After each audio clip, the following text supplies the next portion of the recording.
So what's a question? When do I recognize or think about racial differences? Yes. Okay.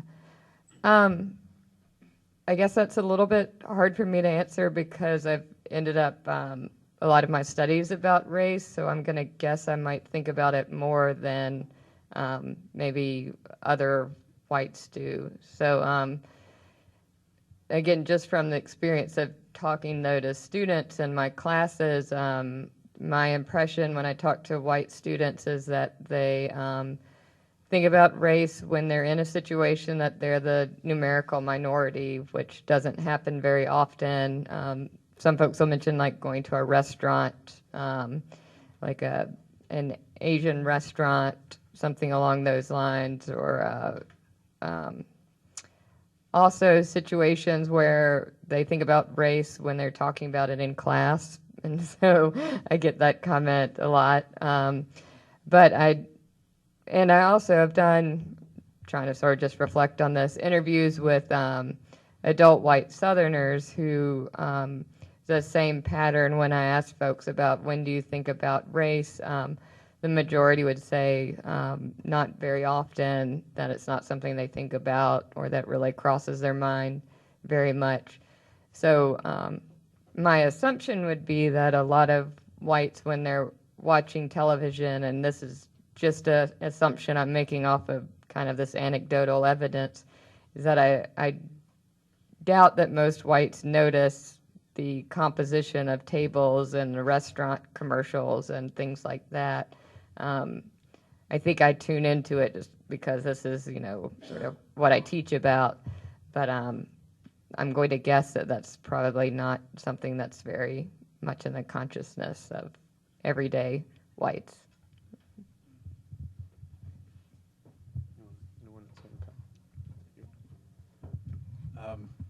Just from a personal perspective, the times that I notice racial difference most, aside from tonight, it's before the conversation happens. It's when I'm encountering my own preconceptions before meeting the human being. And as soon as the conversation starts, that changes dramatically, and then it's just us. But before the conversation starts between myself and a person of color, that there's sort of unformed questions in the back of my mind, often not conscious, I think, sometimes conscious, depending on the situation. But just to be honest, I think that's what I experience. But it's always before the conversation. It's not usually in the conversation. There's another question from the audience. From a whiteness point of view, how does the lack of effective preschool training for poor and underprivileged youngsters affect the success in secondary schooling and their futures, and the nation's future, I guess? So let me read that again. How does the lack of effective preschool training for poor and underprivileged youth or children affect their success in secondary schooling and the future of this nation? Any takers?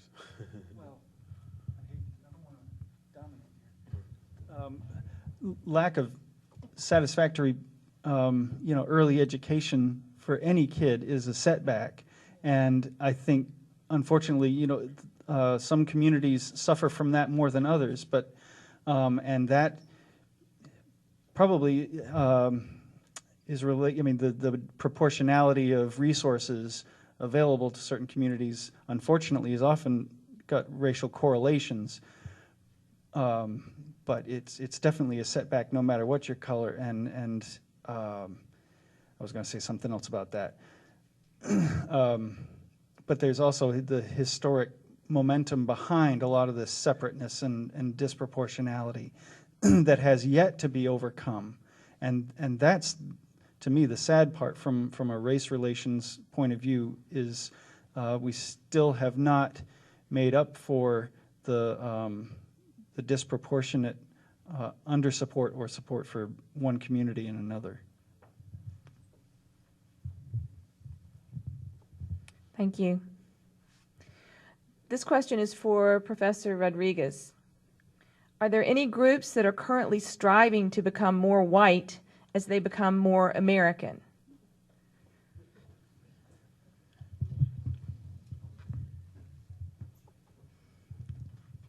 I don't think it's a question of whether or not they're consciously striving to become more white.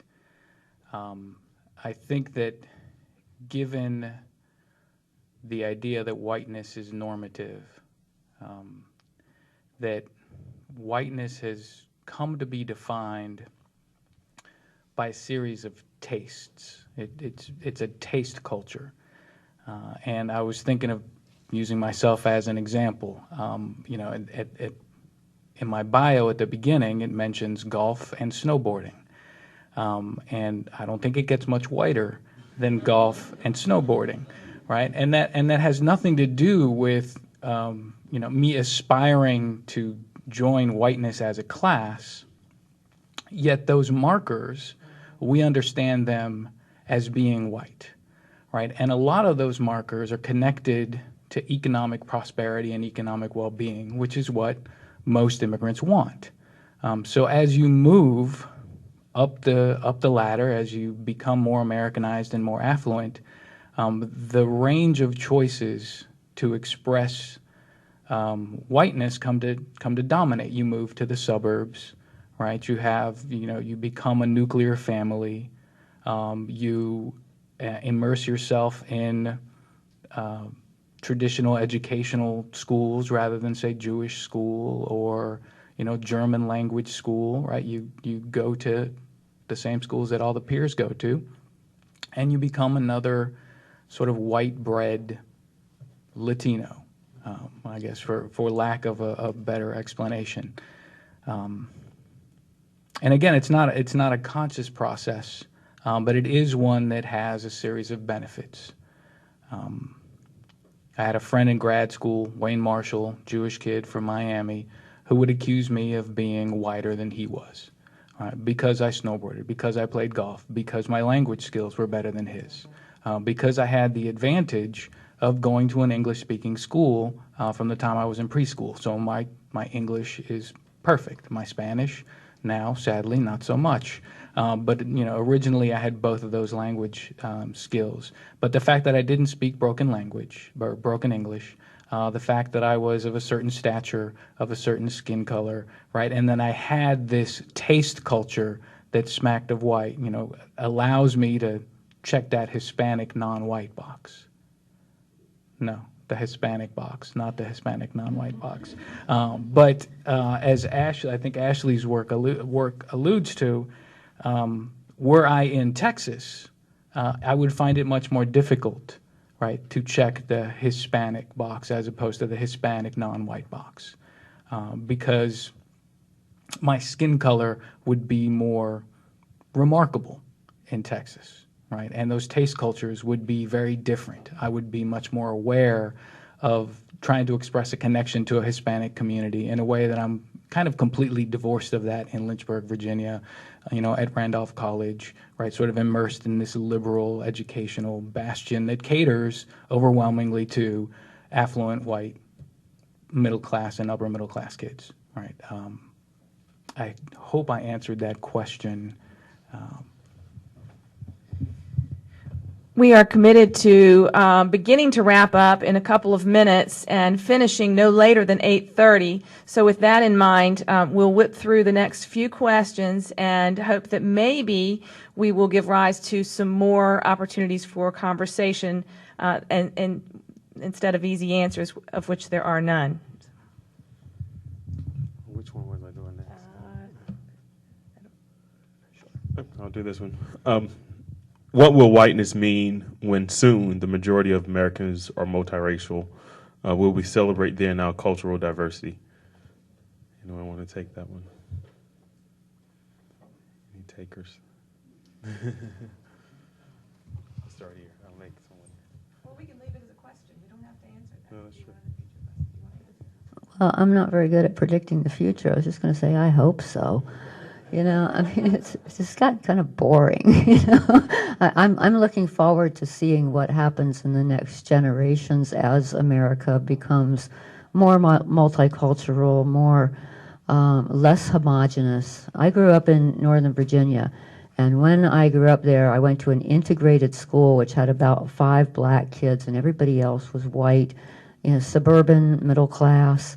Everybody drove the same station wagon with wood on the side, and listened to the same crappy records. And, it just, Northern Virginia is so not that now. When I went to George Mason University, you could hear any language being spoken on any corner of that campus. And I thought that was exhilarating and also kind of unnerving a little bit.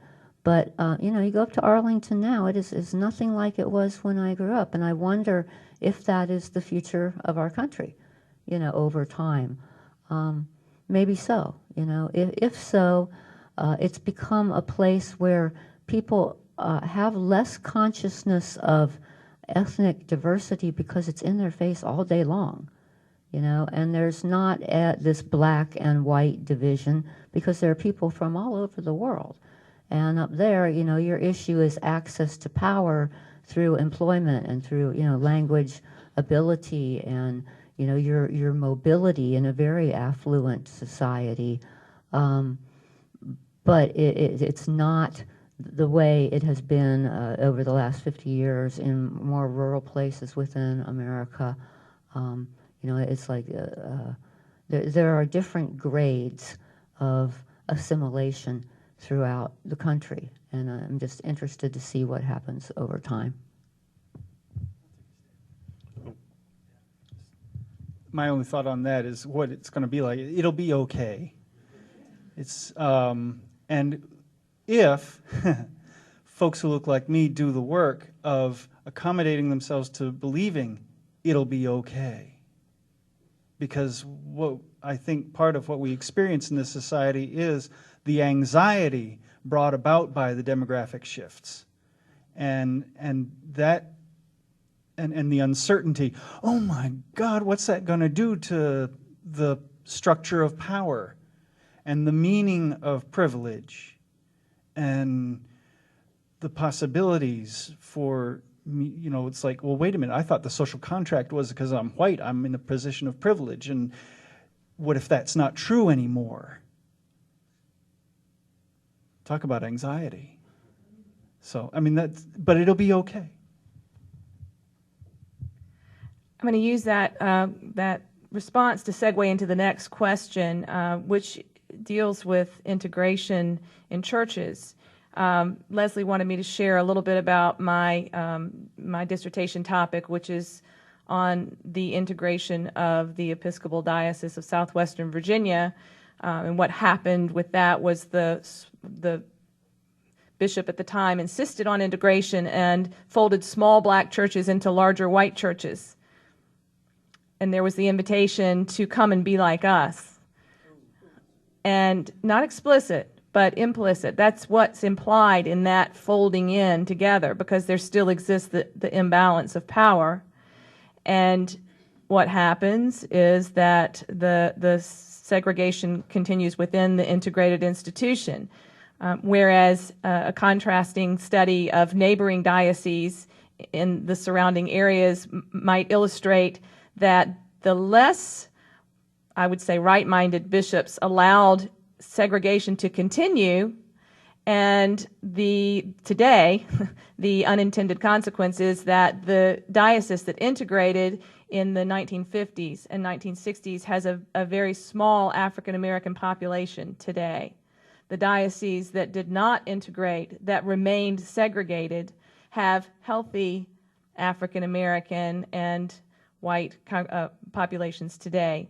So this leads into this next question. Churches, for the most part, in this area are not integrated. Is this an important issue? And if not, why? If yes, why and what should be done?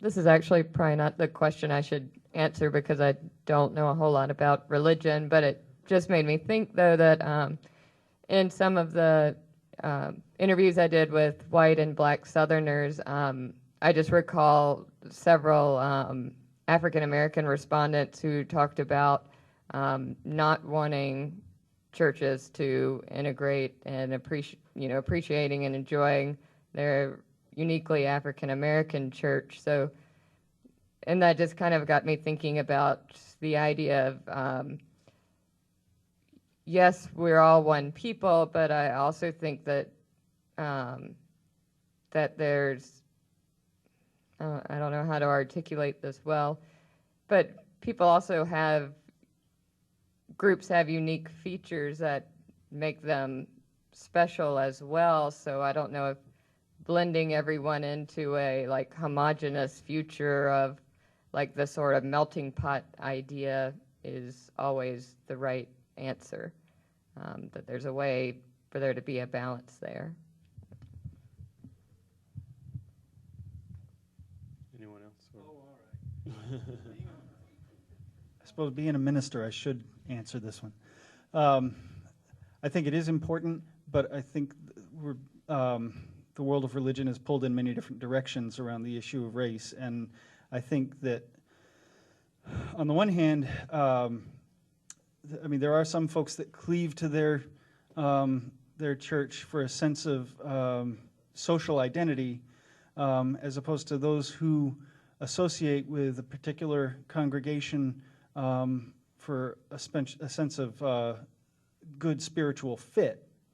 And so, which tends to draw in a more diverse crowd in terms of ethnicity and background. But when that happens, it's very important that we not only lift up the values that gather us together, but honor the differences that we bring in the door, which are more than just race.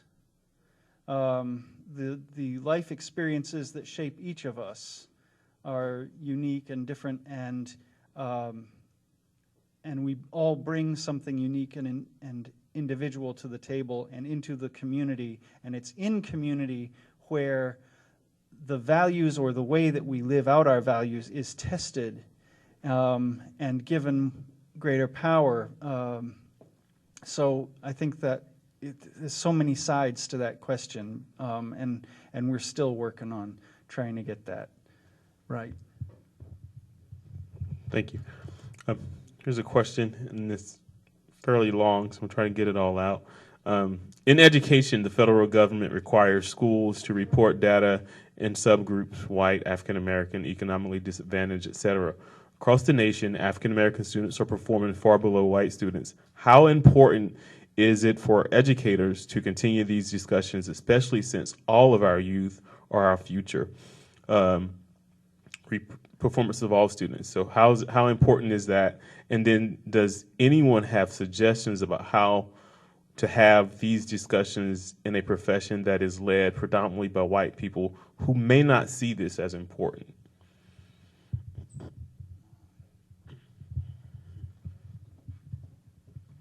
I think anytime you're dealing with students, and I don't like the term subgroups because sub means less than, and I think when you are categorizing folks as less than, you are using language that is slightly denigrating to those folks. But I think when you have, I think that's always the issue that we need to dialogue about. Why is it important to put people in categories and track what's going on? We have to do it because we're not doing it well to make sure that all children are educated the way they need to. I get asked a lot, why aren't we just colorblind? And I think until we get to that point, until we get to the point where all of our children are performing at the top of their capabilities, then it's going to be very important to track who's not doing well so that we make sure that we are providing adequate services. That means folks need to understand what it means to teach a low-income white kid who lives in a trailer park, or a kid who lives in middle to upper middle class neighborhoods, or kids who happen to be of mixed race. We need to understand what it means to be all of those kids. That's why it's important to also understand why it's important to have those, to be as open as possible with the way in which we allow people to identify themselves. Because if we're forcing people into boxes, then again, we're putting ourselves in a position where somebody else is defining who we are, and then that just helps add to the conflict that we're continually fighting. That's all I want to say. In 2 minutes or less, you all are doing a great job, by the way. We have 3 questions left, and so 2 minutes or less on each of these next 3. How does white privilege impact economic opportunity?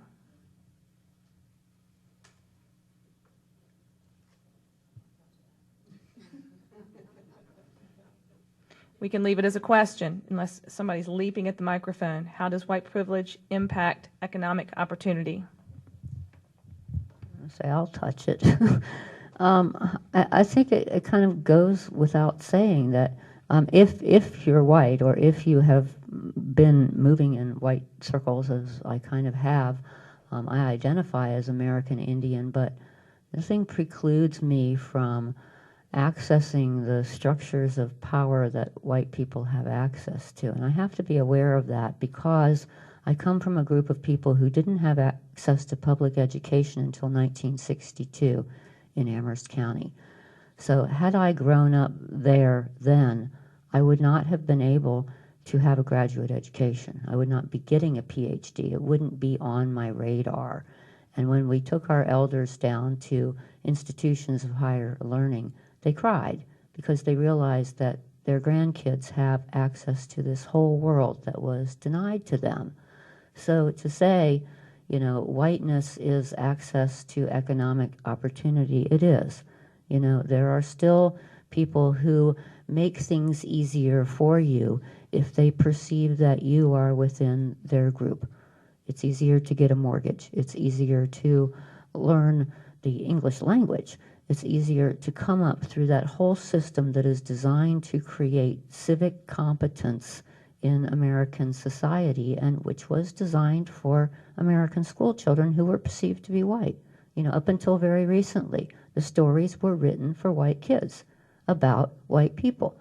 And so, you know, what I often say in my work is, you know, at least 75% of the people who participated in history, their stories were excluded. You know, we don't even have their perspectives. And so it has been all about this perception. And that's what we have to be aware of, not to feel guilt or to say, you know, everything is so terrible about our country or how it has been, but to say, let's just be aware of what assumptions we're bringing to the questions that we ask. We're going to have 2 more questions.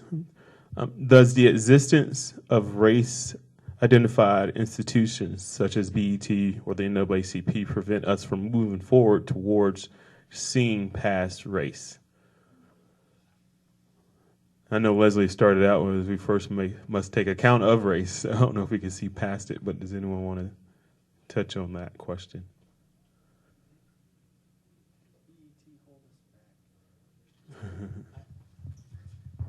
I guess I just don't see BET as a great hindrance towards racial reconciliation.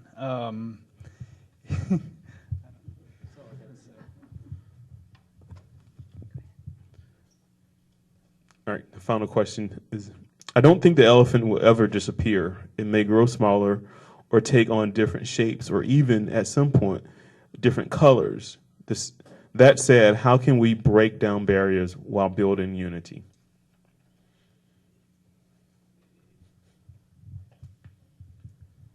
I think I mentioned this before. It's just giving ourselves permission to have the conversation. In a couple of weeks, I'm going to be taking a group of 50 high school students to a weekend camp experience where they're going to be staying at a camp for almost the equivalent of 2 days, where we're talking about race and race relations at their school. How can things be better if they think race or any other diversity related issue is a concern for them at school? And helping them with that conversation so that they can go back into their school and encourage that and engage their peers. And then hopefully we're creating opportunities for that to occur within the middle school, and then for the middle schoolers to go into the elementary school. So it's we have to start somewhere, and we need to encourage it with our young people, because if they're not having the conversation, there's going to be a panel like this 50 years from now asking the same questions. What is whiteness?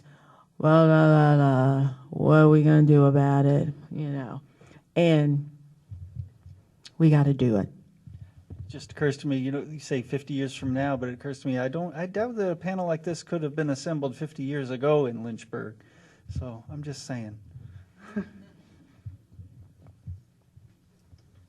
Anyone else want to touch on that? But any closing comments before we turn it over to Leslie, who's going to give us our next instruction?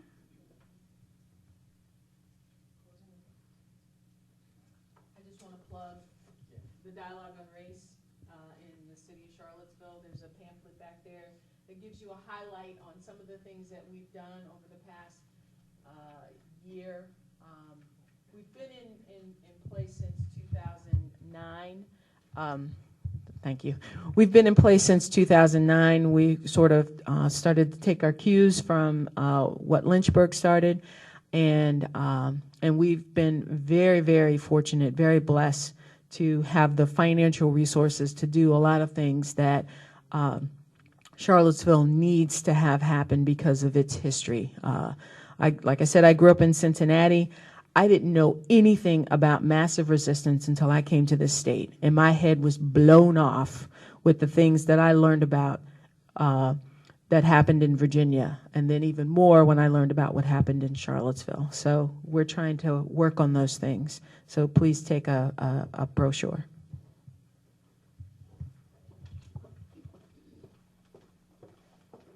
All right, why don't we give our panelists a round of applause for coming out.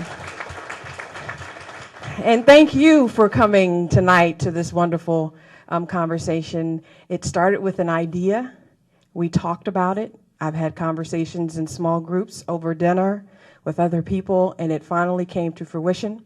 I want the committee, people who are involved in the committee, Community Education Committee, to stand, and the people who are on the advisory board for the Community Dialogue on Race and Racism, please stand, because this could not happen without all of these people being involved. And I'd like to add, even though Charlottesville took their cues from Lynchburg, and Charlottesville's community dialogue is still very much a city initiative, the Community Dialogue on Race and Racism, Many Voices, One Community, is now a community initiative. And if the community wants this to remain and stay, then the community has to invest in this initiative. I think we recognize that it's important, and we can continue to have conversations like this. And this is a start to this particular conversation. We will organize another small group to continue to talk about, okay, what can we do? And I think this is just a start of a public conversation on what whiteness means, and we will continue that. We have your information. If you have not given us your email address, please make sure you give that to us. I want to also tell you that on November 12th, and I think it will be here, I just need to, yes, we're going to have a workshop called Interfacing with Difference, and Pam Lobb from the University of Virginia will be facilitating that for us in this room, and that will be an interactive discussion. That's for Native American History Month. We usually have Karen come, and she's been so wonderful to come and do that. And as we look forward, we are going to have a conversation about talking to your kids about race. So that's something that we're looking at doing, and and we're open to ideas and suggestions and working with you. The goal is large, but we need everyone to be involved in making racial equity a reality in Lynchburg. And I just want to thank the panelists for your willingness to share your experience and your expertise with everyone. And we've had this conversation, and this may also come to fruition. We may actually have a conference or symposium with many workshops and more panels of this nature, and hopefully in the coming year. We've kind of had some conversation about that, but our hope is we want to bring other people together to continue to bring our minds, share what we can do, share our ideas so that we can move forward in Lynchburg. Thank you once again for coming out, and have a good night.